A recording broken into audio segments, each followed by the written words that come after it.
Godars, un progetto e un podcast che ha l'intenzione di mettere in relazione tutti coloro che hanno l'intento di guarire il pianeta e guarire se stessi.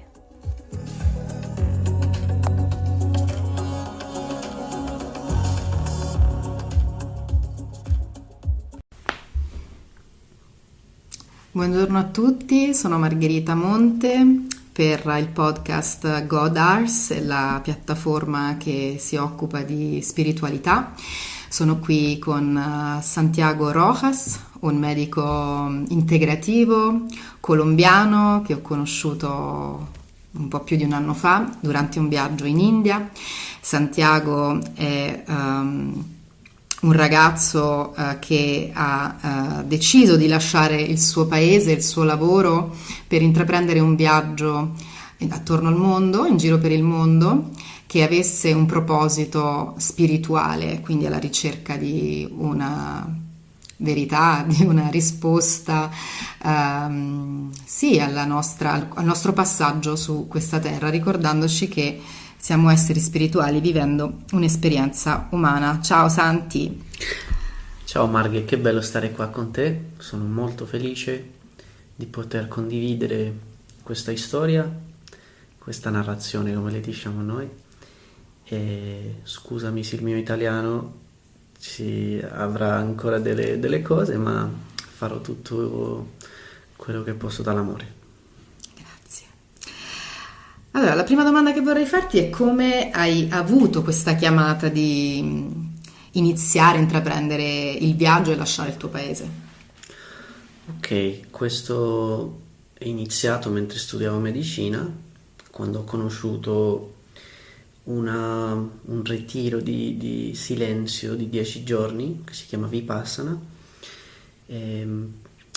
E dopo di fare questo ho iniziato a vedere la vita in un'altra maniera, soprattutto capire che siamo esseri spirituali in un corpo umano e che quindi c'era tanto da scoprire nell'essere, e quindi sapevo che a un certo punto volevo andare in altri paesi per esplorare, soprattutto sud-est asiatico, e stare in India per un po', per conoscere un po' più della medicina Ayurveda. Anche il mio padre fa il medico, quindi con lui avevo già capito che la medicina è una maniera, un approccio diverso della medicina, è molto più olistico, dove la nutrizione sta presente, dove anche le emozioni, quindi avevo già questa consapevolezza, ma sapevo che volevo andare.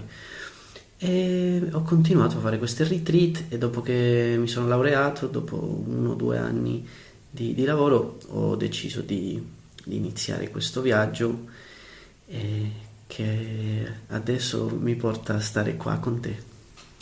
Tu sei stato in viaggio 18 mesi e cosa hai capito fino ad ora? Hai visitato tanti paesi, sei stato in tanti luoghi spirituali insieme, siamo stati in dei monasteri bellissimi, dal Nepal alla Thailandia, e abbiamo avuto una pratica meditativa e anche una routine quotidiana presente nella nostra, diciamo, nel nostro essere in viaggio, nel nostro muoverci comunque avevamo una, diciamo, una base che non cambiava mai. Cosa hai scoperto fino ad ora in questi 18 mesi? Con tutto quello che hai vissuto, che abbiamo vissuto insieme, sì, anche quando sei stato da solo, quando sono venuti a trovarti i tuoi genitori, cosa hai... Beh, tante cose. Vorrei, diciamo, dividere un po' per farlo un po' più digeribile, ma soprattutto la importanza di capire che il percorso spirituale è il cibo non fisico di cui tutti abbiamo bisogno. Questo è una cosa fondamentale, che non solo di pane vive l'uomo. Esatto. Quindi capire che tutti i giorni dobbiamo in qualche maniera mangiare queste pane spirituale attraverso la pratica che ognuno può trovare. Per noi la meditazione è stata la cosa più, ancora è la cosa più incredibile, che ci permette di nutrire la nostra anima ma ci sono tante altre maniere di farlo attraverso tutte queste culture che hanno ognuno la loro maniera, e capire che siamo in uno spazio, in un pianeta, come diciamo noi, dove succedono tante cose che noi vogliamo sempre etichettare come buone o cattive, e che in realtà dobbiamo accettare quello che succede non solo nel nostro percorso, ma in tutto quello accanto a noi, attorno a noi. Grazie. E questo è stata una delle cose delle scoperte più grandi, perché questo mi ha permesso di lasciare di fare la lotta, no? Di lottare con la realtà com'è, e semplicemente di iniziare a abbracciare, a fluire con il mio percorso, ma anche con il percorso della vita stessa, grazie, come tu lo dicevi, a questa pratica quotidiana. Quindi, per non andare troppo profondo nel discorso, è semplicemente avere una pratica quotidiana nel cibo spirituale, ma anche nel cibo vero, quindi essere molto attenti a quello che mangiamo come cibo nutrizionale per il nostro corpo fisico, e l'esercizio che facciamo, come respiriamo, come possiamo dormire in una maniera ogni volta più sostenibile. Quindi capire che in qualche maniera una routine che ci aiuta a avere una salute integrale è la cosa più bella che posso dire che ho imparato in questo tempo. Infatti, raccontaci un po', e io ne ho parlato in un'altra puntata del podcast raccontando la mia storia, perché è così importante integrare la medicina con il percorso spirituale. Questo è bellissimo, e grazie alla vita che ci porta a questo momento storico dove è molto più aperto a questo discorso, perché quando ho fatto medicina, e credo ancora succede, non ci insegnano mai di nutrizione o di esercizio, l'importanza dell'esercizio, assolutamente niente di meditazione o cose del genere, e quindi noi andiamo a praticare una medicina che è sul sintomo, quindi cercando sempre di semplicemente chiedere al paziente cosa sente e come noi gli possiamo dare un medicamento, una medicazione, una medicina per qual è la parola? Semplicemente sì, una cura che in realtà non va alla radice del problema, che è emozionale, no? Ripeto, sul sintomo, quindi non è manco la cura, perché non stiamo andando alla radice, ma semplicemente tu lo vai esatto. Mi viene il termine in questo momento, ma non fa niente, esatto, i nostri ascoltatori capiranno. Esatto, la intenzione è far capire che in questo momento avere la consapevolezza che dietro tutta malattia, che noi attraverso te, bellissimo questo, abbiamo cambiato il termine a benetia, esatto, c'è sempre un'emozione, c'è sempre un processo dell'anima o del cuore, come ognuno lo vuoi chiamare, che sta facendo TikTok, esatto, sta dicendo guardami, ascoltami, allora manifesta esatto. Prima delle cose più piccole, magari un piccolo incidente, poi magari ti fa venire una cosa più grande come un cancro, come una... Esatto. Fino a che tu non capisci che l'anima in qualche modo sta chiedendo l'attenzione, no?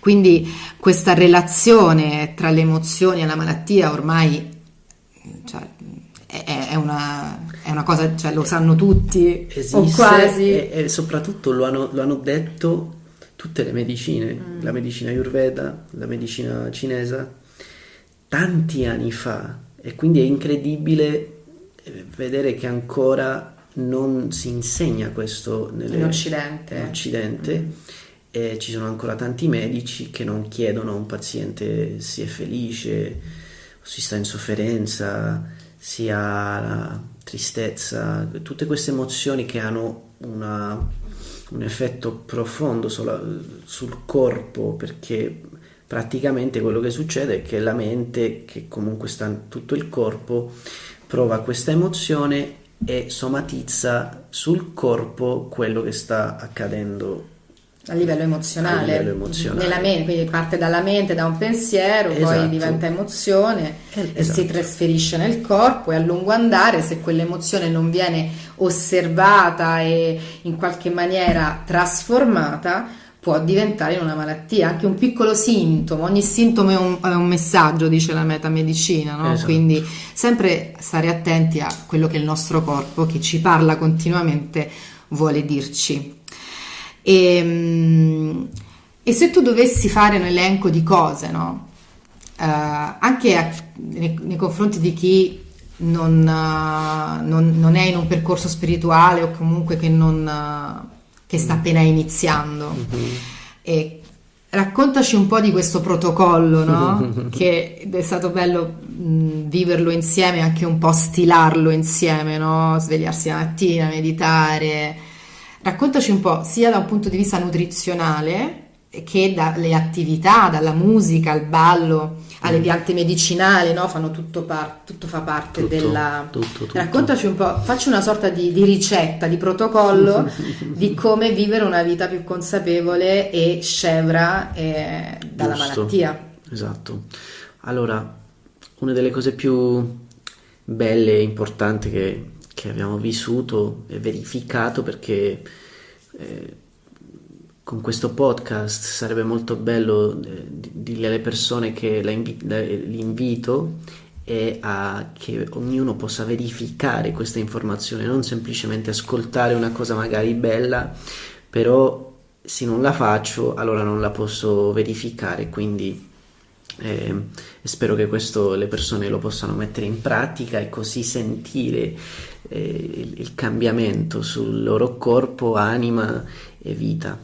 Quindi svegliarsi presto la mattina è una delle cose più belle che possiamo fare, perché ci dà il tempo per noi stessi, ci dà questo momento di connessione dove non ci svegliamo per correre, no? Per stare in fretta a fare le cose che ognuno deve fare, giusto, però sì, ci svegliamo un pochino più presto, abbiamo il tempo, come dicevi tu, di meditare, di contemplare, di orare, come ognuno lo vuole chiamare. Di respirare anche, di no? Respirare. Di capire che cioè di essere svegli, essere grati del fatto di essere svegli e cominciare a connettersi con il respiro. Quindi ci sono tante cose che possiamo fare, ma il solo fatto di svegliarci e avere un momento di silenzio dove facciamo questa consapevolezza sia del respiro o la gratitudine per avere un altro giorno dove possiamo vivere e trasformare tutto quello che c'è ancora da trasformare nella storia di ognuno, è un momento bellissimo che ogni volta inizia a diventare più lungo, e questo è bellissimo perché lo fai magari per 5 minuti il primo mese, poi ti rendi conto quanto ti fa bene, allora lo voglio fare 10 minuti, poi mezz'ora e così. Dopo questo, quindi svegliarsi in un orario in cui ci si può connettere anche con l'alba, con la natura, no? In qualche modo anche chi vive in città c'è sempre una maniera per potersi connettere a se stesso, fondamentalmente. Sì, a se stessi, ma anche il fatto che ci si sveglia con l'alba, una cosa bellissima. Respirare, fare una meditazione, all'inizio qualsiasi meditazione va bene. Esatto, una pratica contemplativa che ognuno può trovare, ci sono tantissime maniere e ognuno può cercare sia attraverso una meditazione guidata o una preghiera che magari gli ricorda di quando era bambino e quindi gli porta questo stato di benessere che fondamentalmente è quello che dobbiamo capire e cercare, che quel momento sia un momento di benessere, non di lo devo fare, ma proprio perché ci porta in quella frequenza, in quella vibrazione che ci fa partire la giornata.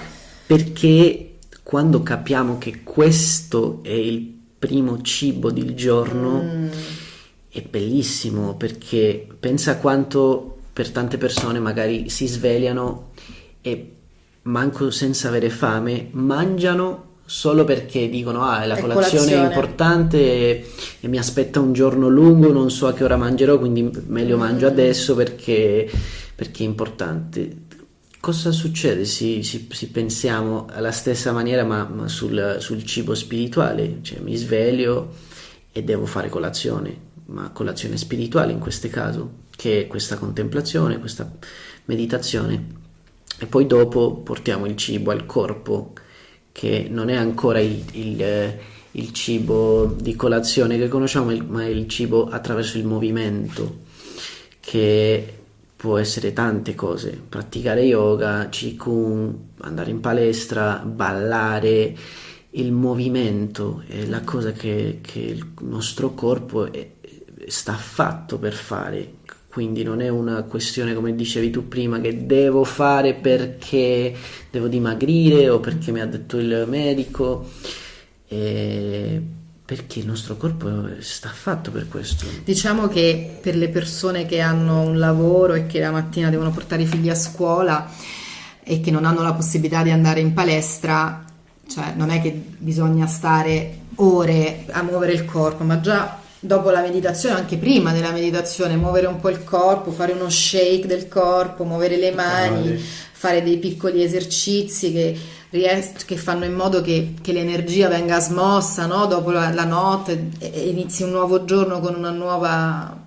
Assolutamente. Con un nuovo proposito, no? Di iniziare una giornata, di viverla appieno.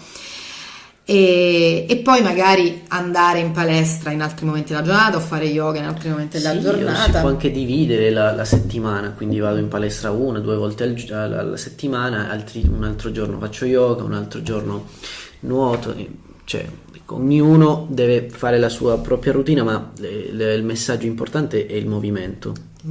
Dopo questo viene il cibo fisico che conosciamo tutti. E se io non ho fame e riesco a riconoscere che non ho fame, bellissimo. Perché dopo ti faccio anche questa domanda sul cibo, che è stata una cosa molto presente nel nostro viaggio da quando ci conosciamo. Non si deve mangiare perché è ora di pranzo? Assolutamente no, assolutamente no. Questa tradizione culturale di mangiare perché si deve mangiare 3 volte al giorno o perché è ora di pranzo, questo è un invento, un'invenzione, grazie, nostra, non esiste. Cioè, se tu non hai fame non devi mangiare. Toro Seduto diceva: solo l'uomo bianco ha bisogno dell'orologio per sapere se ha fame. Questo è molto interessante, lui ha sempre lasciato delle chicche importanti. Totale, quindi sul cibo non ci fermeremo troppo a parlare di cosa si deve mangiare, perché tante persone già sanno che si deve mangiare cibo reale, no? Cibo che viene dalla terra, non è che deve essere organico, vabbè, qua il discorso ma almeno in Italia non industriale. Esatto, qua in Italia è molto più facile che in altri posti, perché il cibo è magnifico, ma abbiamo parlato, i grani antichi, cercare frutta, verdura di stagione locale, no? Che sia magari di un mercato locale, l'olio che è incredibile, tutti questi prodotti che non sono industriali, come dicevi tu, sono trasformati, che sono alimenti, che non hanno ingredienti. Esatto, perché quello che ha ingredienti è un prodotto. Invece stiamo cercando di cercare alimenti che sono appunto il cibo che ci dà la terra senza nessuna manipolazione. Esatto, e quindi dopo questo, nel momento che sia la colazione, sia pranzo, la cosa importante è avere un rapporto molto di rituale in questo momento. E qua ci possiamo fermare un po', perché è più importante con la intenzione che mangiamo che quello che mangiamo, perché preparare il cibo in una determinata... Esatto, perché se tu stai preparando il tuo cibo arrabbiata, guardando la TV, ascoltando il cellulare, litigando con una persona, con un'altra, tutta quell'energia sta andando sul cibo e ti siedi a mangiare con la stessa energia, anche se stai mangiando cose molto sane, non fanno così bene come potrebbero, grazie. E sì, la tua intenzione prima di mangiare è ti fermi un po', niente TV, niente cellulare, niente di tutto ciò, fai un respiro di nuovo, porti l'intenzione, ringraziare. E qua voglio fare con te questa preghiera che noi abbiamo fatto nostra, che è molto bella, e dici così: Padre nostro che sei ovunque, sia santificato il tuo nome, venga il tuo regno, sia fatta la tua volontà, come in cielo, così in terra, così nel mare. Dacci oggi il nostro pane quotidiano e illumina i nostri pensieri, parole e azioni, per comprendere i 7 strumenti dell'amore, le 6 perfezioni, le 18 rinunce, togliere gli strati dell'ignoranza, della rabbia, dell'attaccamento e della sofferenza, risvegliare la compassione e riconoscere la divinità dentro di noi per continuare il cammino verso di te. Amen. Quindi, quanto ci ha accompagnato questa preghiera? Tantissimo. E quindi ogni volta che ti siede a mangiare, diciamo 3 volte o 2 volte, vuol dire che già 2 volte al giorno tu gli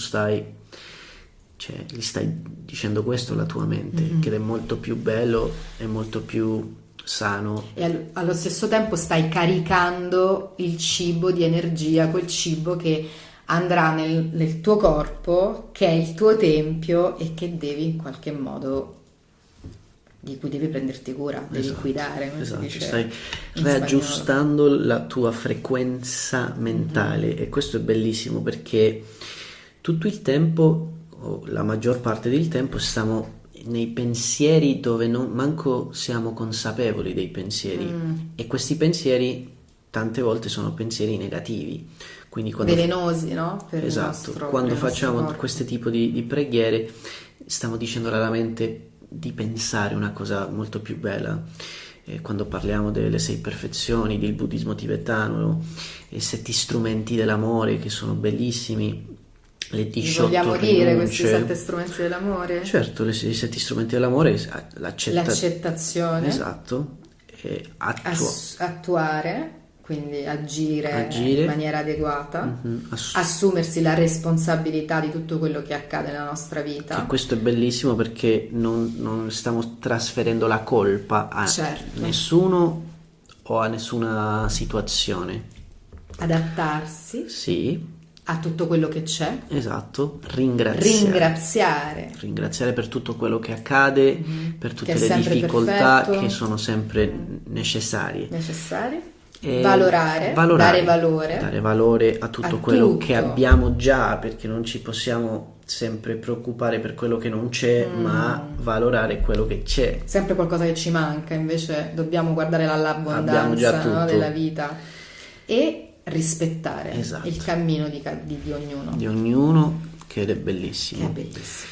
Le 6 perfezioni, che è la generosità, la moralità, la pazienza, la scienza della pace, la scienza della pace, la concentrazione, la perseveranza e la saggezza, che sono 6 strumenti bellissimi che ci ha condiviso il buddismo tibetano quando siamo stati in Nepal con delle persone bellissime che, ripeto, hanno questa informazione da anni, e quindi vale la pena capire e riconoscere che sì, per tanti anni queste persone hanno messo questo in pratica e capire che funziona. Esatto. Vale la pena metterla, tentare, no? Assolutamente. Senti Santi,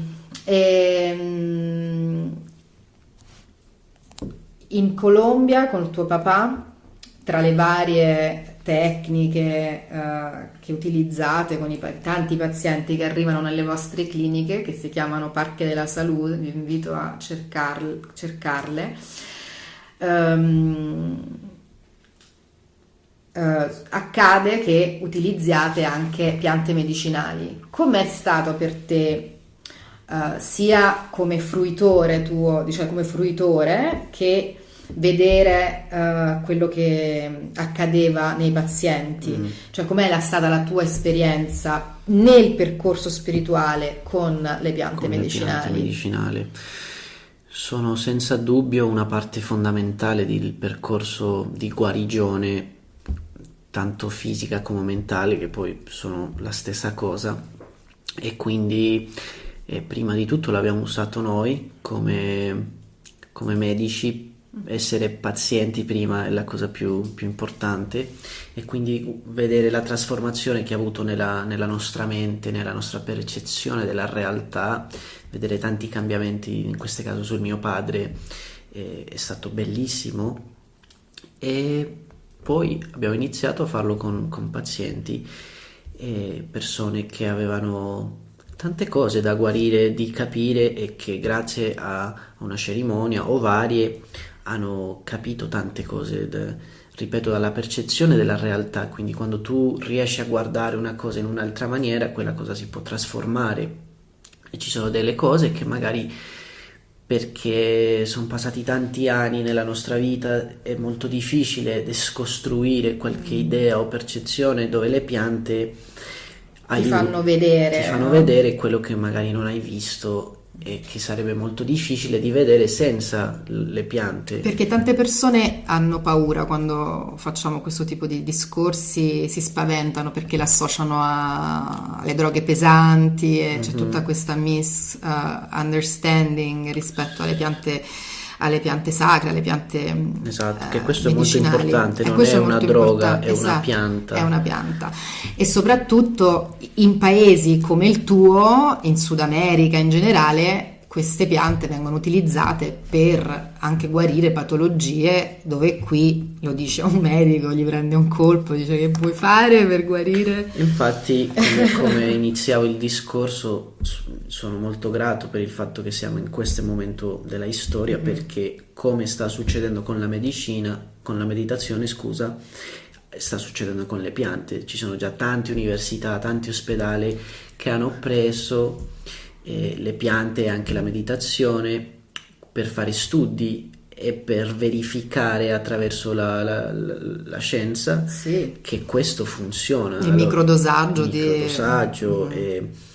con patologie, ricordiamo, come la depressione, ma anche con malattie autoimmuni. Ci sono stati degli studi su come si chiamano, il Parkinson, l'Alzheimer, quindi ci sono tanti studi in corso in questo momento in giro per il mondo. E la cosa bella che voglio dire è che le piante ti aiutano a capire questo discorso integrale che stiamo cercando di condividere in queste podcast, perché quando tu prendi la pianta, non solo cambi la percezione di vedere qualcosa, ma ti rendi conto che devi mangiare diverso, che devi muovere il tuo corpo, che devi fare la pulizia del tuo corpo. Ci devono essere dei momenti di digiuno per far riprendere il corpo, perché il digiuno è un metodo molto efficace, no? Esatto.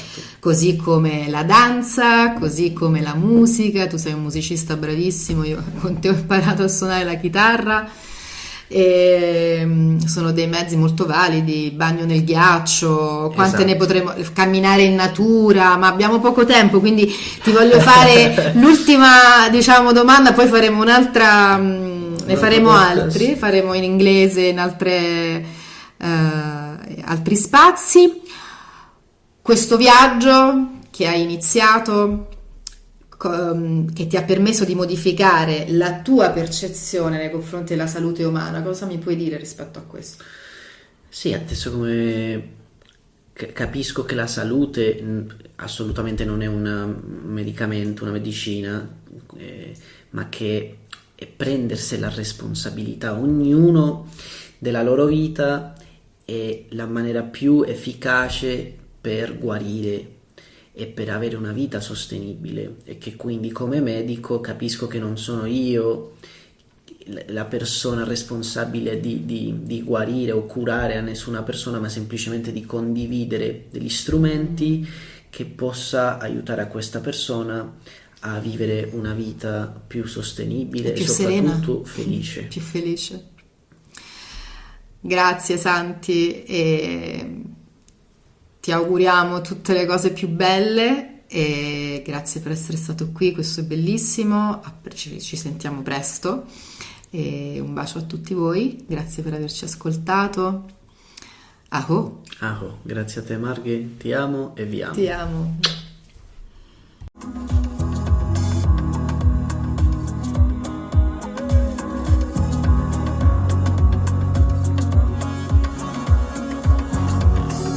God Ars, un progetto e un podcast che ha l'intenzione di mettere in relazione tutti coloro che hanno l'intento di guarire il pianeta e guarire se stessi.